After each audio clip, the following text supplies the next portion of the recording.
నమస్తే. మన తొలి వెలుగు స్టూడియోలో మొదటిసారి అద్దంకి దయాకర్ గారు నా ముందు కూర్చున్నారు. మాట్లాడదాం. చాలా అంశాలు ఉన్నాయి ఇవాళ రాష్ట్రంలో. ఆయన అంశం కూడా చాలా పెద్ద అంశమే.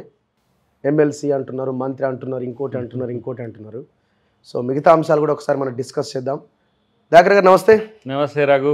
ప్రభుత్వం వచ్చిన తర్వాత ఎవరు పెద్దగా కప్పుకున్నారు? ఎవరు కప్పి గుడికి పోయేస్తున్నారా లేకపోతే? కాదు, మనోళ్ళే వచ్చి ఈ మధ్య శాల్వాలు పూలు ఎక్కువైనాయి. అంతే. ప్రభుత్వం వచ్చిన కాంచి గిరాకీ పెరిగిందా? గిరాకీ పెరిగి. సో ఏమవుతున్నారు ఇంతకీ? ఎమ్మెల్సీయా? మొన్న ఏదో ఇంటర్వ్యూలో రేవంత్ కూడా మళ్ళీ మీ పేరు ప్రస్తావించినట్టున్నారు. అంటే ఇప్పుడు పేరు ప్రస్తావించి ఏమి ఇవ్వకుండా వదిలేస్తున్నట్టు కొడుతుందా లేకపోతే వచ్చేటట్టుందా? ఏదో ఒకటైతే చేసే అవకాశాలు ఎక్కువ ఉన్నాయి కదా. ఇక ప్రభుత్వం వచ్చినాక ఒకటేంటంటే తుంగతుర్తి టికెట్ విషయంలో పెద్ద అలజడి జరిగిన తర్వాత అది సామేల్ గారికి రావడం, అక్కడ విజయం కావడం కూడా ఒక సంతోషకరం. తర్వాత నన్ను అకామిడేట్ చేయాల్సిన పరిస్థితి అనను కానీ అవసరం పార్టీకి ఉంది కాబట్టి ఆలోచిస్తాడు రేవంత్ రెడ్డి గారు. కొంత నాకు అనుకూలంగా ఉంటాడు కాబట్టి ఇప్పుడు ప్రస్తావన ఉంటుంది, ప్రజల్లో కూడా చర్చ. ఇది నాకు ఎంబరాసింగ్గా లేదు కానీ ఈ సానుభూతి వల్ల చాలా సమస్యలు ఎదురవుతున్నాయి. ఓకే. ఎక్కడ పోయినా సరే, నువ్వు ఏ దేవస్థానానికి పోయినా లేకపోతే ఏడ పోయినా సరే, ఆంధ్ర కానీ తెలంగాణ కానీ ఎక్కడ కానీ సార్ మీరు అయిపోతారని అంటే ఏమైతారో తెలియదు కానీ అయినైతే అవుతాము. సరే, మంత్రి, MLC, MP, what ever, party అధికారంలోకి రావడం నా లక్ష్యం. నేను మొదటి నుంచి కూడా అంటే మీతో అందరితో కూడా అప్పుడప్పుడు ఓపెన్ ఆఫ్ ది రికార్డులో అయినేమో కానీ నా కసి మాత్రం కాంగ్రెస్ పార్టీ తెలంగాణలో అధికారంలోకి రావాలి. అది సోనియా గాంధీ గారి సంతోషం చూడాలనుకున్నాం. మాలాంటి కసి ఉన్న యువకుడే ఈరోజు పిసిసి అవడం, ముఖ్యమంత్రి అవడం అనేది ఒక రకంగా సంతృప్తినిచ్చే విజయం. ఇది అన్ని విజయాల కంటే కూడా అది రేపు ఈ విజయాల్లో మా విజయం ఉంటుంది. తర్వాత మనందరి సమస్య అయింది కేసీఆర్ అనే ఒక శక్తిగా మారిన ఉద్యమకారుడు మనందరికీ సమస్యగా మారి చివరికి ఇప్పుడు స్వేచ్ఛ గురించి ప్రజలు మాట్లాడుకునే స్థితికి వచ్చిందా నిర్బంధం అనిపిస్తుంది నాకు. టీచర్స్ కానీ లెక్చరర్స్ కానీ అసలు మేము రావడం వల్ల మీకు వచ్చిన ప్రయోజనం ఏంది ఇప్పట్లో ఇంత షార్ట్ టైంలో అంటే కూడా లేదు సార్. ఇంకా మీరు ఏం చెయ్యండి అది పక్కన పెట్టండి, ఫస్ట్ వీ ఫీల్ ఫ్రీ అనే ఒక చర్చ వస్తుంది. అంటే మనం నిర్బంధం ఫీల్ కాలే. నిన్ను అరెస్ట్ చేసినా, నన్ను అరెస్ట్ చేసినా, రేవంత్ నన్ను జైల్లో పెట్టినా, ఇంకొకరిని మళ్ళీ నన్ను ఇంకో తిరగ చేసినా, లేదు కోదండరామ్ని అట్లా చేసినా, లేకపోతే ఎవరైతే ప్రశ్నించే విద్యార్థి నాయకుల్ని జైల్లో పెట్టినా, మనం ఏమనుకున్నామంటే మన పోరాటం కొట్లాటే కదా. కొత్తగా మనకేం అనిపించలే. అది ఉమ్మడి ఆంధ్రప్రదేశ్లో సీమాంధ్ర ప్రభుత్వం అది చేసింది. తెలంగాణ వచ్చినాక కొన్ని రోజుల వరకు అదేదో స్లో పాయిజన్ లెక్క నిర్బంధంలోకి క్రమంగా వెళ్ళినట్టు ప్రజలు భావించిండ్రు. సో ఆ స్వాంతన అనేది నిజంగా ఓహో తెలంగాణ కొరకు పోరాడి తెలంగాణకు మనం స్వాతంత్రం తెచ్చినట్టుగా పోరాడినాము, తెలంగాణలో మళ్ళీ ప్రజలకు స్వాతంత్రం కొరకు కొట్లాడినామా మనం అనిపిస్తుంది నాకు. ఓకే, అదొక సో ఏదో ఒకటి అయితే రాబోతున్నది. ఎమ్మెల్సీ అంటున్నారా? గవర్నర్ కోట అయితే కోదండరామ్ గారికి ఆల్మోస్ట్ కన్ఫామ్ ఉన్నట్టు. ఆయన కూడా ఇవాళ ఇంటర్వ్యూలో కన్ఫామ్ చేసేసారు. అవును నిజమే అన్నారు. నాకు నా విషయంలోనైతే స్పష్టత లేదా, క్లారిటీ ఇంకా స్పష్టత అనే విషయంలో అది రేవంత్ రెడ్డి గారు అయితే అది అధిష్టానం కన్సర్న్తోనే నీ టికెట్ విషయంలో జరిగింది, నిర్ణయం వాళ్ళు తీసుకుంటారు, నాకు ఆ పర్సువేషన్లో నేను కూడా ఉంటాను మాత్రమే చెప్పిండు. కానీ ఇది ఇతమిత్తంగా లేకపోతే ఇట్లా పర్టికులర్గా ఇది చేద్దాం అది చేద్దాం అని చర్చ అయితే లేదు. అంటే మీరు ఏం ఇవ్వకపోయినా సైలెంట్గానే ఉంటారు కాబట్టి ఇట్లా జరుపుకుంటూ పోతారేమో. అంటే నేను చేసేది ఏముంది పోని చెప్పు రాగు, ఒకటి చేద్దామంటే నేనంటే సాటిస్ఫాక్టరీగా ఉన్నమాట వాస్తవం, కానీ ఏమి వద్దు అనే స్థితిలో లేను కదా. ఏదో ఒకటి కాకపోతే నన్ను ఏదో ఒకటి చేసేటట్టుంది జనం, ఇది కూడా ఉన్నది సమస్య. సో అయితం నేను అనుకుంటున్న లోకల్ ఇష్యూస్ని ఎక్కువ నన్ను ఇన్వాల్వ్ చేస్తారు. ఎంపీ అనే విషయం ట్రోల్ అవుతుంది, మరి ఎవరు చేస్తారో నాకు తెలుస్తలేదు. సామాజిక వర్గాల వారికి చూసినా మీకు కష్టమే కావచ్చు. ఎట్లయితే వివేక్ కొడుకు పెద్దపల్లి అని అంటున్నారు. రెండవది వరంగల్, అది ఆల్మోస్ట్ ఆల్ అందరూ చాలా కాంపిటీషన్ ఉంది. నాగర్ కర్నూలు మన మల్లు రవి గారికి సంబంధించిన చర్చ ఉంది. సో సేమ్ కమ్యూనిటీ 3-4 కదా, పాసిబులే కాదు. నాకు తెలిసి 1 మాల 2 మాదిగా ఇక్కడ ఎంపీ. ఇప్పుడు మనది కూడా అంతే కదా, అంతే కదా. 9 మాలా మాదిగ అయినాక లాస్ట్ 10 మాదిగకి ఇవ్వాలని ఆ ఈక్వేషన్ అట్లా వచ్చింది సార్. దాని క్రమం ఎట్లా వచ్చింది, 1 నుంచి 9 వరకు కూడా దయాకర్కి ఇవ్వచ్చు, కానీ 10వ దయాకర్కి ఇవ్వకుండా సామ్యుల్ గారికి ఎట్లయిందనే విషయం చర్చ పక్కన పెడితే 3 ఒకటి మాల, అది పెద్దపల్లినా లేకపోతే ఇది వరంగల్లా ఇదని. బట్ నేనేమంటా అంటే ఎంపీ అనేది నేనైతే నాకు ఏ నోట్లో కూడా ఎవరు కూడా లేదు. పోనీ ఎమ్మెల్సీ ఉంది అని అంటే ఏదో సమ్ పాజిటివ్ అనిపిస్తున్నది ఎమ్మెల్సీ ఇచ్చి మినిస్ట్రీ ఇవ్వచ్చు ఛాన్స్ ఉందా? మేబీయా ఉండొచ్చు. లేకపోయినా ఇబ్బంది లేదా? ఇబ్బంది నేనైతే ఒకటి మాట చెప్తున్నా, ఇవ్వాలని కోరిక లేదనేది కాదు. ఎందుకంటే మనం తెలంగాణ కొరకు కొట్లాడిన అంశంలో తెలంగాణ అస్తిత్వం కొరకు పోరాడే ఒక మొహం అనేది తెలంగాణకు అవసరం. సో వీళ్ళందరూ తెలంగాణ కాదు అని చెప్పాను నేను. మూమెంట్లో ఒక 10 years జేఎస్తో కలిసిపోయి పనిచేసింది, కానీ ఈ 10 years కాంగ్రెస్ తెలంగాణ అస్తిత్వంతో పోరాడిన. ఓకే, అప్పుడు ఉమ్మడి ఆంధ్రప్రదేశ్లో కాంగ్రెస్ అస్తిత్వం ఆంధ్రప్రదేశ్ గురించి, కానీ ఇప్పుడు తెలంగాణ కాంటెక్స్ట్ ఉన్నది. సో కనెక్టివిటీ సోషల్ క్లాసెస్ కానీ తెలంగాణ మూమెంట్ వాళ్ళంతా కనెక్ట్ కావాలి గవర్నమెంట్ కంటే మాలాంటి వాళ్ళు ఉంటే మంచిదనేది నా అభిప్రాయం. నేను ఎందుకు ఆ మాట అంటున్నా అంటే ఇంత విస్తృతంగా జనంలో అది వెళ్ళడం ఏంటి, అది రాకపోతే ఏంటి అనే ఒక భయం కూడా ఉన్నది నాకు. నాకేం ప్రాబ్లం లేదు, ఓకే, నాకు ఏది ఇవ్వకపోయినా నీది ఇవ్వలేదు, లేకపోతే నా సాక్రిఫైస్కి కూడా అర్థం లేకుండా పోతుంది. దాకర్ ఎందుకోసమా కొట్లాడిందని పోతుంది. నేను చాలామందితో మాట్లాడుతున్నప్పుడు ఉంటే మంచిది, వాళ్ళు చెప్తుండ్రు, కానీ నాకు ఆథెంటిక్ రిపోర్ట్ లేకపోయినా కొంత చర్చ అయితే గ్రౌండ్లో ఉంది, పార్టీ వర్గాల్లో ఉంది, ఇవ్వాలని కూడా కోరుకుందాం. సో రేవంత్ రెడ్డి పరిపాలన ఎట్లా ఉంది? 30 days complete almost new democracy అంతే నా ప్రజాస్వామ్యమా, కొత్త ప్రజాస్వామ్య పుంతలు రేపు మీరు చూస్తారు. అంటే చూడు, ఆఫ్టర్ ఆల్ అది మీరు కూడా ముందు చెప్పిండ్రు, ఇదేంది సీఎం ఇంటి ముందు ఆ కంచెలు బద్దలు కొడుతుంటే జనం ఫీల్ అవ్వడం ఏంది నాకు అర్థం కావట్లే. ఆ ప్రకంపనాలు ఏంటి, దానికి ప్రభుత్వం ఖర్చు పెట్టింది ఏంది, ఉన్నది బలగొట్టింది అంతే. మీన్స్ స్వేచ్ఛ అనేది అంతలా ప్రజలు కోరుకుంటున్నారు. రెండవది ఈ 6 గ్యారెంటీలే ఒక్కొక్కడు మొత్తుకుంటా ఉన్నారు బయట ఇప్పుడు విమర్శించేటోళ్ళు. ఆర్థిక అంశాల్లో ఒకటి రైతు భరోసా అయిపోతుంది, అది సంక్రాంతి కానుకగా అయిపోతుంది.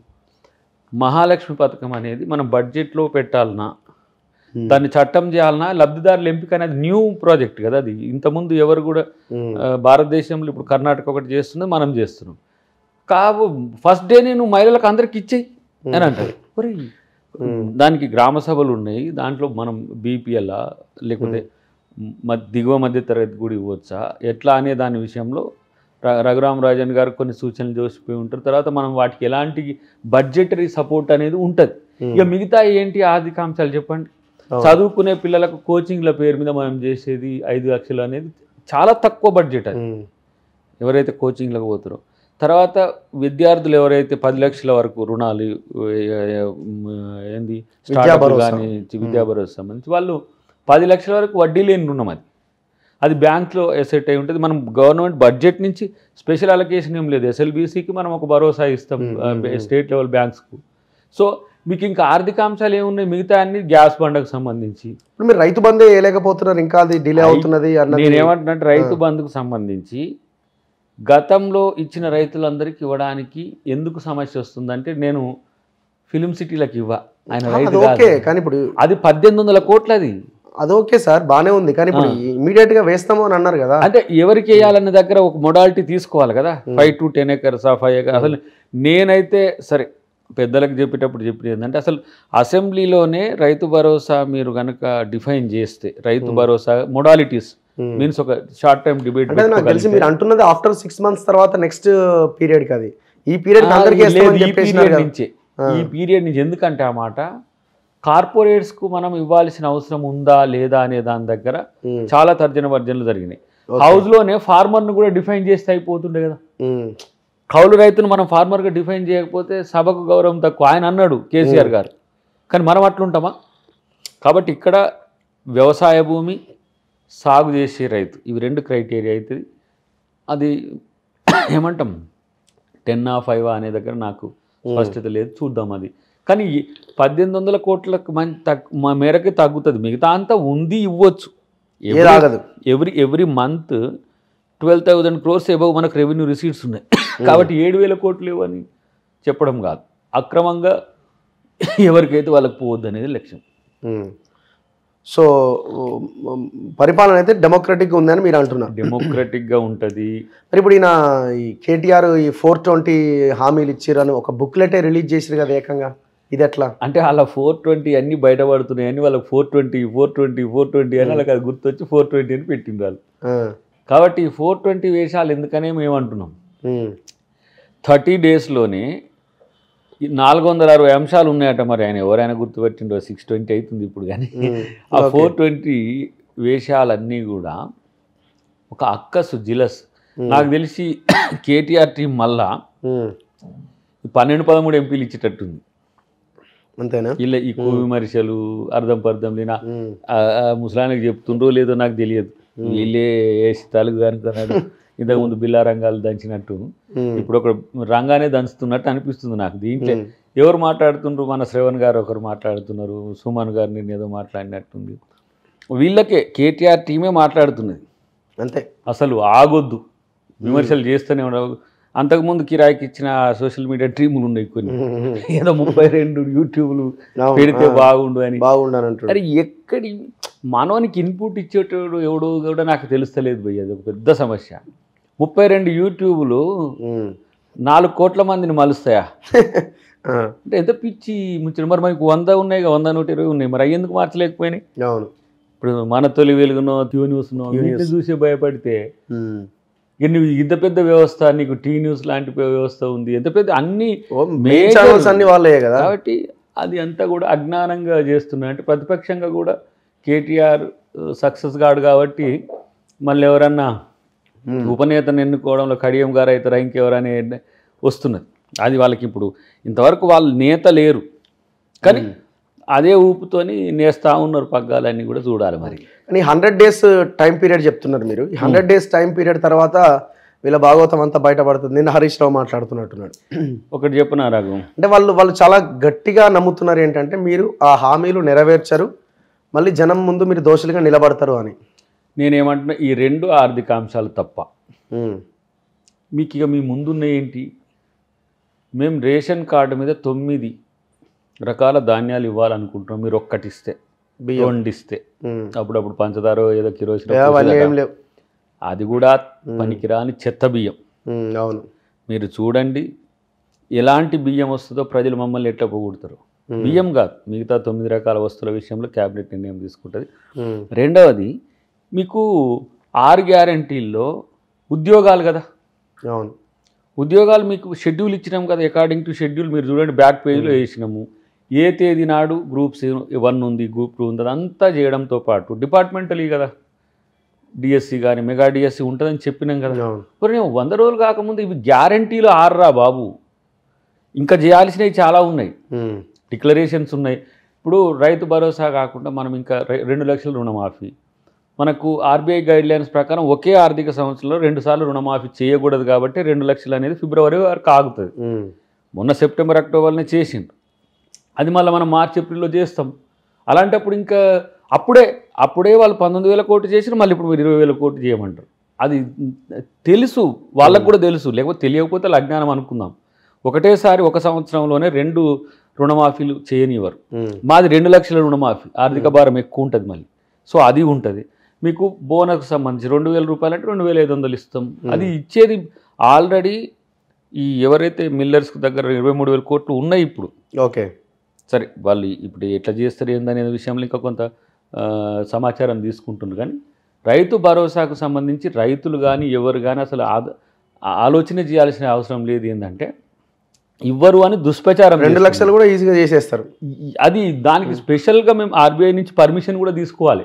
ఓకే, మనం బడ్జెట్ వచ్చిన తర్వాత మీరు ఈ 2 లక్షల రూపాయలు ఎంత మేరకు చేయగలుగుతారు, మీకు దానికి ఉన్న ఆర్థిక సపోర్ట్ ఏందని మేము రిపోర్ట్ ఇవ్వాలి అంతే.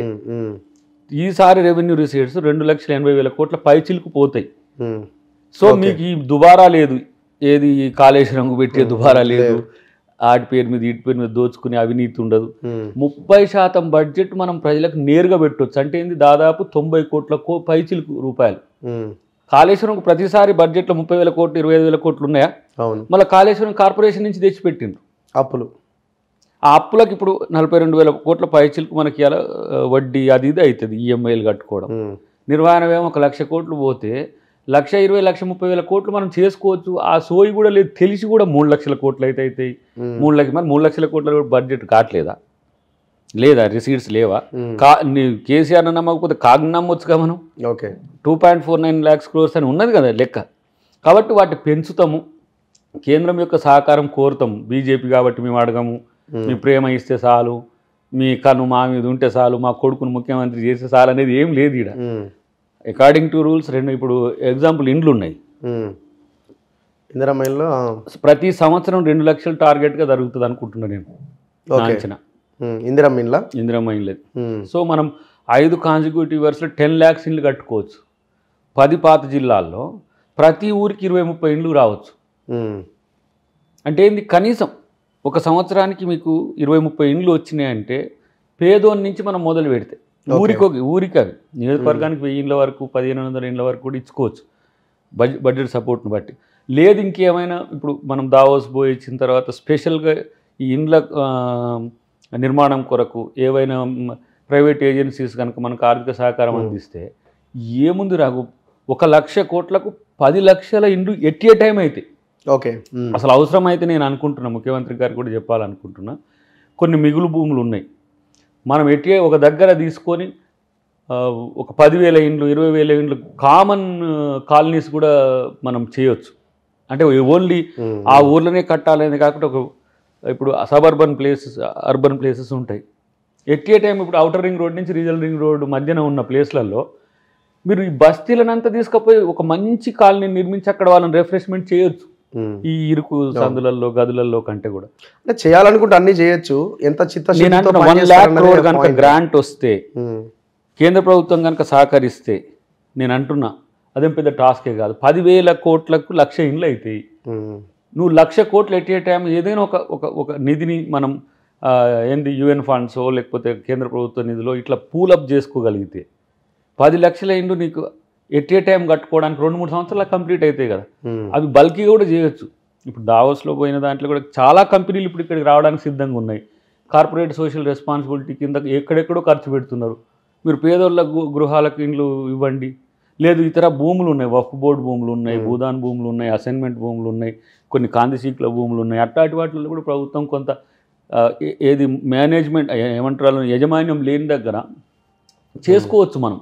కానీ ఎంత మేరకు ఈ ఆర్థిక వెసులుబాటు ఉండదని దుష్ప్రచారం చేయడంలో వీళ్ళకి ఉంటుంది. కానీ కనీసం పనిచేయాలనే సోయి వీళ్ళకి ఉండలేదు, లేకపోతే నిర్మాణాత్మక సూచనలు ఇవ్వాలని కూడా వాళ్ళకి అనిపిస్తుంది. ఇప్పుడు ఎంపీ ఎలక్షన్స్ తర్వాత ఏమైనా అటు ఇటుగా ఉండే అవకాశం ఉందా? అంటే బీజేపీ కానీ ఇటు బీఆర్ఎస్ కానీ ఆ ఎలక్షన్స్ని ఏమైనా బేస్ చేసుకొని ఆలోచిస్తున్నాయి ఏమైనా? బీజేపీ అంటలేదు, బేసిక్గా బీఆర్ఎస్ వాళ్ళే అంటున్నారు ఇది ఆ ఎలక్షన్ల తర్వాత ఉంటుందా పోతుందా ఏమవుతుంది ఇట్లాంటి స్టేట్మెంట్లు వాళ్ళ నుంచి వస్తున్నాయి. సరే అది వాళ్ళ పార్టీని కాపాడుకోవడానికన్నా అయి ఉండాలా, లేదు నిజంగానే ఆ ప్రయత్నం ఏమైనా చేయడానికి అయి ఉండాలా? నేను అనుకుంటున్నా ఈ విజయం 10 సంవత్సరాల కోసం ప్రజలు ఇచ్చింది అనుకుంటున్నాను. 65 సీట్లతో గెలిచిన ఈ విజయం 90 సీట్లకు 100 సీట్లకు పోవడం అనే లక్ష్యంగా ఉంటుంది. నేను అనుకుంటే 75-76 మినిమం. ఇక రేవంత్ అన్న నాతో అంటున్నప్పుడు నేను భయపడేది, ఏది హెలికాప్టర్లో పోయేటప్పుడు అప్పుడప్పుడు 90 వస్తున్నాయి దాకా ఒళ్ళు దగ్గర పెట్టుకొని మాట్లాడు, కొంచెం మంచిగా మైండ్ఫుల్గా మాట్లాడు అంటుంటే నేను భయపడేది, ఏమో నేనేం ఎక్కువ మాట్లాడుతున్నాను. ఎందుకంటే ఎలక్షన్ల ముందు ఏ చిన్న మిస్టేక్ అయినా కూడా పెద్ద సమస్య అవుతుంది అని అది ఎక్కేటప్పుడు మధ్య మధ్య నిద్రపోకుంటే ఇట్లా అనుకుంటా ఆ హాఫ్ అన్ అవర్నే చెప్తుండే వస్తున్నాం మనం గవర్నమెంట్కి వస్తున్నాం జాగ్రత్తగా ఉండాలని చెప్తుండే. అంటే ఏంది 90 సీట్లను ఆయన అంచనా వేసిండు. ఈ బీజేపీ చాలా స్ట్రాటజిక్గా 76 సీట్లు వాళ్ళ పిఎంఓలో ఉన్నదని నాకు తెలుసు. అప్పుడు మనం చెప్పలేము ఎంత వస్తాయో ఎంత వస్తాయో చెప్పి అప్పుడు నేను చెప్పలేను కదా. 76 అని నాకున్న సమాచారం. అది మీరు చేసుకున్న పొరపాట్లే కొన్ని. అక్కడ ఏమైంది, ప్రజలు వేయాలనుకున్న వాళ్ళు వేయలేకపోయిండ్రు. ఎంపీ ఎలక్షన్స్లో వేస్తారు నేను అనుకుంటున్నా. 12-13 సీట్లకు అక్కడ అవకాశం ఉంటుంది ఒకటి. నెక్స్ట్ రేవంత్ రెడ్డి గారి క్యాబినెట్ కానీ ఇటు కాంగ్రెస్ ప్రభుత్వ ఐడియాస్ కానీ ఇవన్నీ కలిస్తే నేను అనుకుంటున్నా మంచి ప్రభుత్వాన్ని వారు ముఖ్యమంత్రి గారు అన్నట్టు తెలంగాణ మోడల్ గవర్నమెంట్ను డెఫినెట్గా దేశానికి ఇచ్చే ఒక చారిత్రక అదృష్టం మళ్ళీ రేవంత్ రెడ్డి గారికి వస్తున్నది. సిడబ్ల్యూసి కన్నా ఏర్పాటు చేయడం అనేది ఆయనకు కలిసి వచ్చిన అంశం. భారత్ జోడో యాత్రలో రాహుల్ గాంధీ గారు ఎక్కువ ఈ ప్రాంతంలో తిరగడం, ఇట్లా ప్రతి ఒక్కటి వారికి అట్లా కలిసి రావడం ఒకటి. తెలంగాణ ప్రజలకు కూడా డిస్టర్బ్ చేసే అవకాశాలు ఏం లేవంటారు? ఉండదు, అస్సలు ఉండదు. ఇప్పుడు చూడు, ఇప్పుడు సహకారం ఉన్నదా? పార్టీ అందరి లీడర్ల సహకారం రేవంత్కి కనబడుతున్నదా? లేదు ఆయన ఇంకా ప్రజల మద్దతు కోరడానికి ఆయన పనుల ద్వారా ఆయన పని చేసుకోవడం తప్ప వేరే అవకాశం లేదా? నేను అనుకుంటున్నా మనం పోతా ఉంటే వాళ్ళ మధ్యన మరింత బంధం బలపడుతుంది తప్పితే. మీరు బట్టి గారు రేవంత్ రెడ్డి గారి సాన్నిధ్యం చూడండి, అదేదో పాట ఉంది కదా సలార్లో, ఆ పాట ఎట్లా సింగ్. ఇటు వెంకరెడ్డి గారు కానీ ఉత్తమ్ గారు వారు కానీ వాళ్ళు పనిలో పడ్డారు బాస్. అసలు నువ్వు ఇప్పుడు సెక్రటరియట్ పో 7-8 వరకు ఒకరికి దొరకకుండా ఒకరి ముఖం 7:38 వరకు రివ్యూస్ అవుతున్నాయి. మీన్స్ ఏంది, ఒక పనిని ఏ విధంగా చేయాలనే విషయంలో కొంత సీనియారిటీ ఉన్న మంత్రులు కాబట్టి వాళ్ళు ఇటువైపు నూతనంగా క్యాబినెట్ ఉన్నా కూడా ఏది శాఖల మధ్యన ఏ విధమైన అంశాలు ఇవన్నీ కూడా సీరియస్గా రివ్యూ చేయడం ముఖ్యమంత్రి గారు అటు ఇంటి నుంచి మొదలు పెడితే అక్కడి వరకు కూడా ఒక నిర్మాణాత్మకమైన ఆలోచనలతో పాటు భవిష్యత్తుకు మనం ఒక మార్పుతో కూడిన పరిపాలన అందించాలనే ఒక కొత్త శకం మనం చూస్తాం. డెఫినెట్గా ఈ 30 డేస్ను మనం జడ్జి చేయలేము, బట్ ఫీల్ గుడ్ ప్రతి ఒక్కరు. నేను అమెరికా నుంచి చూస్తున్న ఫోన్స్, లేకపోతే ఆస్ట్రేలియానో లేకపోతే యూరోప్ నుంచి ఎగొస్తున్న ఫోన్, ఓకే మేము సపోర్ట్ చేసిన గుడ్ స్టార్ట్ అని చెప్పి చాలామంది మన మీడియా వాళ్ళు అక్కడ అమెరికాలో పెట్టిన మిత్రులు కూడా చేసి మీరు ఎట్లా ఉంటుందో నేను అనుకున్నా కానీ దాకా ఓకే గొడవలు అయితే లేవు, good start first, all the best అని చెప్తున్నారు. సో నేనేమంటున్నా, అలాంటివి ఉండడానికి అవకాశం చాలా తక్కువ ఉంటాయి. ఇంకా ఇప్పుడు ఎంపీ ఎలక్షన్స్తో కలిసి పనిచేసిన తర్వాత కలిసిపోయే తత్వం అంటే ప్రతి ఒక్కరు ముఖ్యమంత్రి కావాలని కోరుకున్న ఏదైతే కోరిక ఉంటుందో ఇప్పుడు అది రియాలిటీ అయిపోయి ఎవరి పాత్రలో వాళ్ళు ఒదిగిపోవడమే ఇప్పుడు చేయాల్సిందిగా. సో ఇంకా కొత్తగా వాళ్ళు ఏదో వీళ్ళు మన టీఆర్ఎస్ వాళ్ళు ఏదో ప్రయత్నాలు, ఆశలు, అదింపుడు కదా ఆశ, ఇక పోతుందేమో చూద్దాం అని ఒక కోరిక ఉంటుంది. ఇంకోడు ఉన్నాడు మతకాల్లో అలా అయితే అంటాడు, ఇంకోడు ఉంటాడు సంవత్సరం దాని తర్వాత వాళ్ళ కొట్లాట్లు ఎట్లుంటాయి.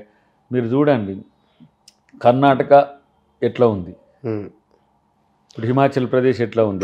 ఈ 3 రాష్ట్రాలు అయితే పోయినంత వరకు వాళ్ళ మధ్య కొట్లాటలు లేవు. ఏది మనం ఏంది రాజస్థాన్ కానీ ఛత్తీస్గఢ్ కానీ. నేనేమంటున్నా అంటే కాంగ్రెస్ పార్టీలో మరింత బలం పెరిగే నాయకత్వం, బలం పెంచే నాయకత్వం ఇంకా మనం చూస్తాం కానీ ఇంకా కలహాల కాపురాలు అనేవి తక్కువ నాకు తెలిసి.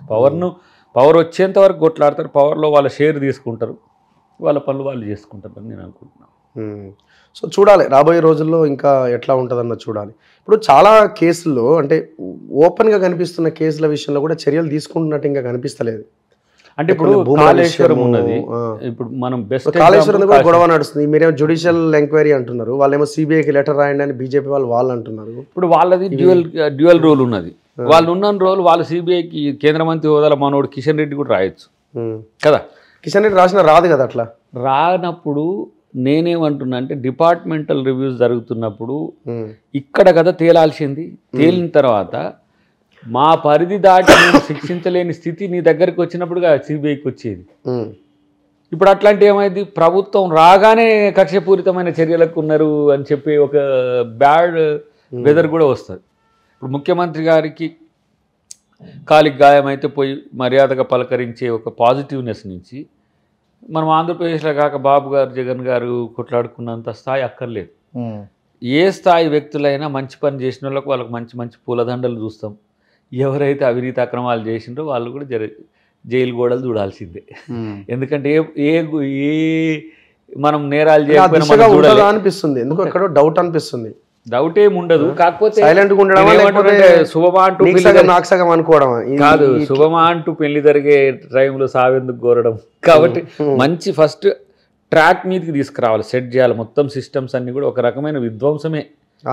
నేను కొన్ని డిపార్ట్మెంట్స్లో పెద్దలతో కలిసినప్పుడు మాట్లాడుతున్నాయి కదా, అవి నిన్న తుమ్మల గారిని కూడా కలిసిన అగ్రికల్చర్కి సంబంధించిన అంశంలో కుదురుకోవడానికి సమయం పడుతుంది దయాకర్ అంటున్నాడు ఆయన. అంటే ఏంది, చాలా ఎక్స్పీరియన్స్డ్ మంత్రి కదా, మొన్న అంతకుముందు దామోనని కలిసిన. సో బడ్జెట్స్ లేవు, రిక్వైర్మెంట్స్ ఎక్కువ ఉన్నాయి. సో మరి బడ్జెట్స్ ఏమైనా అలకేట్ అయిన బడ్జెట్స్ ఇట్లా నేను ఇప్పుడు శ్రీధర్ బాబు గారు కలిసినప్పుడు ఇండస్ట్రీస్కి సంబంధించి వాళ్ళు ఇప్పుడు రివ్యూస్ చేస్తున్నారు. అంటే వాళ్ళని కలిసినప్పుడు కొన్ని డిపార్ట్మెంట్స్ సంబంధించిన అంశాలు కూడా కొన్ని తీసుకుంటున్నప్పుడు ఈ కక్షపూరితంగా ఉండాల్సిన అవసరాలు లేవు, కానీ అవినీతి జరగడానికి స్కోప్ ఉన్న ఇరిగేషన్ కానీ రెవెన్యూ కానీ విషయంలో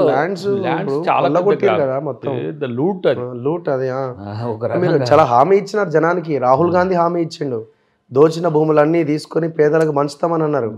చాలా పెద్ద స్టేట్మెంట్ అది. ఏంటంటే ఇప్పుడు భూమాత వచ్చిన తర్వాత రకరకాల భూములు ఉన్నాయి. ఇప్పుడు భూదాన యజ్ఞ బోర్డు ఉంది, సిసిఎల్ఏ కట్యాజ్ చేసిండ్రు, ఏం తీసుకున్నారో చూడాలి. అవును, అప్పుడు ఆ రాజేంద్ర రెడ్డి గారిని అరెస్ట్ చేసి ఆయనను ఒక ముద్దాయిగా చేసి, అంటే ఒక కుక్కను కొట్టాలంటే దాన్ని పిచ్చిదని అన్నట్టుగా ఆయన అక్రమాలు చేసినట్టుగా జైల్లో పెట్టేసిండు. కానీ ఆ భూములు కొట్టాలంటే యజ్ఞ బోర్డు ఉన్నది. యజ్ఞ బోర్డు అనేది ఒక యాక్ట్ ప్రకారం, పార్లమెంట్ యాక్ట్ ప్రకారం జరిగింది. ఇప్పుడు మీరు అసైన్మెంట్ ల్యాండ్స్ అమెండ్మెంట్ చేసిండు తెలంగాణ వచ్చినాక. అసైన్మెంట్ యాక్ట్ అనేది సెంట్రల్ అసైన్మెంట్ యాక్ట్, అది దేశానికి మొత్తం అమెండ్ చేసి ఏం చేసిండు, ఈయన ప్రజా ప్రయోజనాల కొరకని ఇష్టం వచ్చినట్టుగా భూములను ప్రైవేట్ వ్యక్తులకు అప్పచెప్పే ప్రయత్నం చేసిండు. ఇప్పుడు వక్ఫ్ భూములు కానీ, లేదంటే ఏమంటారు వీటిని కాందిశీకుల భూములు కానీ, లేదంటే ఇంకా చెప్పాలంటే ఈ సర్ఫికాస్ భూములు, జాగీర్దార్ అబాలిషన్ అయిన భూములు, ప్రత్యేకించి సమస్య సీలింగ్ తర్వాత వచ్చిన భూములు ఏవైతే ఉన్నాయో వీటిని మళ్ళీ పాత యజమానులకే పోయేటట్టుగా చేసిండు మంచిగా పైప్ లైన్. సీలింగ్ భూమి ఏంది, మనం ఆ రోజు ఎక్కువ భూమి ఉన్నోళ్ళు జమీందారు జాగీర్దారుల నుంచి తీసుకోవడం, పేదలకు పంచడం అనేది చేసినాం. ఇక్కడ ఏమైంది, ఇక్కడ పొజిషన్ కాలం ఇరికింది. ఓకే, 1951 కాసరపానికి 71 కాసరపానికి తేడా ఉంది. 71 కాసరపానిని మనోడు 51 చేసే పని వాడి ఈ అనుభవందారు కాలం తీసేసి కౌలు రైతును కూడా చంపేసింది. అంటే ఎవరైతే భూమిని సాగు చేసుకునే ఓబీసీలు కానీ, ఎస్సీలు కానీ, ఎస్టీలకు కానీ అది ఇప్పుడు యాజమాన్యపు హక్కు అనేది బదలాయింపు కాలే. నీ ధరణిలో ఎక్కేసరికి ఆయన భూమి లేదు. ఇప్పుడు భూమాత ఏమవుతుంది, ఏ రికార్డ్ ఎట్లా చేసిండ్రో దాన్ని ఒక భూ సర్వే చేయడం, ట్రాక్స్ అన్నిటిని కూడా సరి చేయడం. ఎవరు అక్రమంగా ఇప్పుడు దాదాపు నేను అనుకుంటున్న ఒక 3-4 లక్షల ఎకరాల భూమి అన్యాక్రాంతమైంది. అంటే అక్రమాల పాలైంది. హైదరాబాద్ చుట్టూ 1 లక్ష ఎకరాల పైచులు దాన్ని ఎంక్వైరీ చేయకుండా బట్టి గారు ఒకసారి పెద్ద స్టేట్మెంట్ ఇచ్చిండు, మీరు గమనంలో ఉండాలి. మీరు రాంగ్ అలొకేషన్స్ చేస్తున్నారు, మా ప్రభుత్వం రేపు వస్తుంది, వచ్చిన తర్వాత మేము ప్రజలకు ఇచ్చిన భూములు మళ్ళీ మేము వాపసు తీసుకుంటామని చెప్పిండ్రు. అదే రాహుల్ గాంధీ గారు చెప్పిండ్రు. మా నాయకులు ఏం చెప్పారు, అది ఇది కూడా ఏది మన కాళేశ్వరం సంబంధించి అక్రమంగా తిన్న డబ్బు కక్కిస్తామంటారు. కక్కించకపోతే మళ్ళా బీజేపీ అవుతాం కదా మేము. బీజేపీ కవిత గారిని మరి బట్టకాల్చి మీద చేసిరా, ఏం చేసిన పక్కన పెడితే వాళ్ళైతే నష్టపోయింది. అరెస్ట్ చేస్తామని చెప్పి అరెస్ట్ చేయకుండా ఉన్నాడు. అంటే ఉత్తగా అరెస్ట్ చేయమంటలే నేను, మీరు ఎందుకు ఆ రోజు అరెస్ట్ చేసిండ్రు, మేము కూడా కక్కిస్తాం, వాపస్ తీసుకుంటాం అనే అంశాల విషయంలో వెనక్కి తగ్గాం. కానీ ఒక ఈక్వేషన్ కనిపిస్తున్నది, రేపు ఫ్యూచర్లో భవిష్యత్తులో కేసీఆర్ ఇండియా కూటమిలో చేరడానికి ఏమన్నా గ్యారంటీ ఉందా? నాకు తెలిసి అయితే ఇండియా, ఎందుకంటే రేపు బీజేపీ తెలంగాణలో వాళ్ళు రావాలని గట్టి ప్రయత్నంలో ఉన్నారు. మొన్న కూడా వాళ్ళకేమీ తక్కువేమి రాలేదు, ఆల్మోస్ట్ ఒక 33 లక్షల మంది ఓట్లు వేసారు. 8 సీట్లు అయినాయి. ఎంపీ ఎలక్షన్లో కూడా దేశవ్యాప్తంగా కొంత పాజిటివ్ వైబ్రేషన్ ఉన్నది. ఏ రకంగా మనం మాట్లాడుకున్నా ఈ సిచ్యువేషన్ వాళ్ళు తెలంగాణ మీద ఫోకస్ చేసినప్పుడు ఫస్ట్ వాళ్ళ టార్గెట్ బీఆర్ఎస్ అయి ఉంటుంది. బీఆర్ఎస్ అయితే ఆ తర్వాత కాంగ్రెస్ వర్సెస్ బీజేపీగా ఈక్వేషన్ మారితే మేము కాంగ్రెస్ని కొట్టేయచ్చు అన్న ఒక ఆలోచనలో ఉండొచ్చు. అదే జరిగితే బీజేపీ బీఆర్ఎస్ని కొట్టాలనే ప్రయత్నం చేస్తే బీఆర్ఎస్ అదే కేసీఆర్ కాంగ్రెస్ చరణ్ కోరుతాడేమో. మీ కాంగ్రెస్కి కూడా అప్పుడు అరే కేసీఆర్ కంటే కూడా బీజేపీ మాకు ఎక్కువగా వాళ్ళ చేత మనం దెబ్బతినే అవకాశం ఉంటుంది, కేసీఆర్ మనకు అపోజిట్గా ఉంటేనే ఈజీ అన్న ఒక ఆలోచనకు వస్తే కేసీఆర్ మీరు దగ్గర తీసుకునే అవకాశం ఉండొచ్చు కదా. ఇవన్నీ ఏమో నువ్వు reasonings, probable reasonings, logical reasonings. అంటే నిన్న ఇంటర్వ్యూలో రేవంత్ రెడ్డి గారు అన్నారు కేసీఆర్ దగ్గరికి వెళ్ళమని చెప్పింది రాహుల్ గాంధీనే అని. యా, ఇక్కడ నేను ప్రాబబిలిటీస్ను రీజన్స్ను చెబుతూనే ఇంకా బీజేపీ ప్రేమ నుంచి బీఆర్ఎస్ బయటికి రాలే. క్షేత్రంలో వాళ్ళ లక్ష్యం కాంగ్రెస్ అయినప్పుడు, వాళ్ళ అంటే బీజేపీ బీఆర్ఎస్ లక్ష్యం కాంగ్రెస్ అయినప్పుడు, కాంగ్రెస్కు ఉపయోగపడే ఏ ప్రయత్నము బీఆర్ఎస్ చేయదు. ఓకే. ఈ క్రమంలో వాళ్ళదొక దండగ పట్టినప్పుడు ఒకటి ఉన్నది లెక్క, ఎమ్మెల్యేలు నీకు ఎంపీలు నాకని. ఎమ్మెల్యేలు వాళ్ళు ఓడిపోయి వాళ్ళ యొక్క శపథాన్ని తగ్గించుకున్నారు, మేము గెలుస్తాం సార్ మీరు సపోర్ట్ చేస్తే అని. వాళ్ళు బీజేపీ బీఆర్ఎస్ వేగంగా పడిపోతుందని తెలిసే నార్త్ తెలంగాణలో బలపడడానికి ప్రయత్నం చేసి ఒక 8 సీట్ల వరకు వచ్చిండ్రు. అది ఆదిలాబాద్ కానీ నిజామాబాద్ కానీ. అంటే ఏంది, ఇక్కడ బీఆర్ఎస్ గెలిస్తే ఎవరెవరు మనమనే చేసుకోవాలిరా బాబు అని చెప్పుకుంటున్నాయి కదా. ఇప్పుడు ఆర్మూర్ కానీ లేకపోతే మీకు నార్త్ తెలంగాణలో వచ్చిన 4-5 సీట్లు కూడా మేము గెలిచే దగ్గర మమ్మల్ని నష్టపోయి వాళ్ళు గెలిచిండ్రు. ఇప్పుడు ఏంది, వాళ్ళకి 5 ఎంపీ సీట్లు ఉన్నాయి, వాళ్ళు అవి నిలబెట్టుకోవాలి. అవి నిలబెడుతూ బీఆర్ఎస్ తగ్గిపోవడాన్ని తను ఇంకా బలంగా చేసుకోవాలంటే పెరగాలి కదా, కానీ వాళ్ళకే లేవు. ఒక నిజామాబాద్, కరీంనగర్, ఆదిలాబాద్, సికింద్రాబాద్, హైదరాబాద్ తప్పితే పోటీ కాంగ్రెస్కి లేదు. ఓకే, పోటీ ఉన్నది. ట్రయాంగిల్లో కరీంనగర్, నిజామాబాద్, ఆదిలాబాద్ ఉన్నది. సో సికింద్రాబాద్, మల్కాజ్గిరి మల్టిపుల్ యాంగిల్స్లో ఉన్నాయి. సో హైదరాబాద్ ఆల్మోస్ట్ ఆల్ ఎక్కువ కొంచెం వాళ్ళకి ఏమేమి అనుకూలంగా ఉన్నది అనుకోండి. మిగతా వాటిలలో ఈజీగా కాంగ్రెస్ ఉంటుంది. కానీ మన ఒప్పందంలో భాగంగా ఎంపీలు నన్ను ఎక్కువ గెలిపించాలని మోడీ అంటాడు. అన్నప్పుడు నో నో నో నేను కూడా గెలవాలంటే గెలిచి ఏం చేస్తారని వాళ్ళు మొదలు పెట్టిండ్రు అప్పుడే బీజేపీ. ఓకే, ఆడ ప్రభుత్వం లేదు, ఈడ ప్రభుత్వం లేదు, వీళ్ళు పోయి ఆడ నిద్రపోతానికి వీళ్ళని గెలిపించేందుకని బీజేపీ అంటారు. మేము కూడా రేపు అదే అనాల్సి వస్తుంది. రేపటి రోజున ఎంపీ ఎలక్షన్స్ తర్వాత వాళ్ళు నష్టపోయే క్రమంలో ఏం ఎంపీలు 2-3 గెలిస్తే, 1, 2, 3, 4 గెలిస్తే వాళ్ళతో మాకు పెద్ద ఎత్తున అవసరం అనే దానికంటే కూడా రాజకీయ అవసరాల్లో ఇప్పుడు కాంగ్రెస్ పార్టీకి బీఆర్ఎస్ పెద్దగా ఉపకరిస్తుంది. లేకపోతే వాళ్ళు 2-3 రాష్ట్రాలు ఉన్నారు, ఆ మహారాష్ట్ర పోయి ఆడో 10 తెచ్చుకుంటారు, లేకపోతే ఆంధ్రప్రదేశ్లో పోటీ చేసి ఆంధ్రప్రదేశ్ పోటీ లేదు, అవకాశమే లేదు. సో అలాంటి కాబట్టి పెద్దగా మాతో ఇండియా కూటమి అంటే గతంలో అంటే 8 సీట్లు 9 సీట్లు ఉన్నాయి, అంతకుముందు 11 సీట్లు ఉన్నాయి, ఇట్లా ఒకటి ఉండే. కానీ ఇప్పుడు ఆ పరిస్థితి లేదు. కాబట్టి ఇంకోటి మీరు ఊహిస్తే కూడా కాంగ్రెస్ను గెలిపించిందే బీఆర్ఎస్కి వ్యతిరేకంగా. అవును. సో కలవమని చెప్పింది ఏంది, మనం ప్రేమను పంచుదాం, వాళ్ళు విద్వేషాలు పెంచింది. మా కొట్టు అది కాదు. ఇప్పుడు మా రాహుల్ గాంధీ గారి కొత్త నినాదం ఏంది, విద్వేషాల బజార్లో ప్రేమ కొట్టు పెట్టినాం రండి. ఎన్ని ఎంపీ సీట్లు వస్తాయో నాకు తెలిసేది 12-13లో పాజిటివ్ ఉంటుంది. 12-13లో మేము గెలిచే అవకాశాలు ఉన్నాయి. లక్ష్యం కూడా అది పెట్టుకున్నాం. బీజేపీ వర్సెస్ కాంగ్రెస్ ఉంటుందా? కొన్ని చోట్ల బీజేపీ, కొన్ని చోట్ల బీఆర్ఎస్. కానీ ఎవరు అఫెన్సివ్గా అక్కడ ఇవ్వలేరు. ఈ నేను చెప్పిన 3-4 వీటిలనే ట్రయాంగిల్, కీన్, మల్టిపుల్ ఈ అంశాలు ఉంటాయనేది ఒక అంచనా అయితే ఉంది పార్టీ. చూద్దాం. Thank you very much Dayakar garu. Thank you. So ఇది అద్దంకి దయాకర్ గారితో ఒక చిన్న ముచ్చట. చూస్తూనే ఉండండి మన తొలి వెలుగు.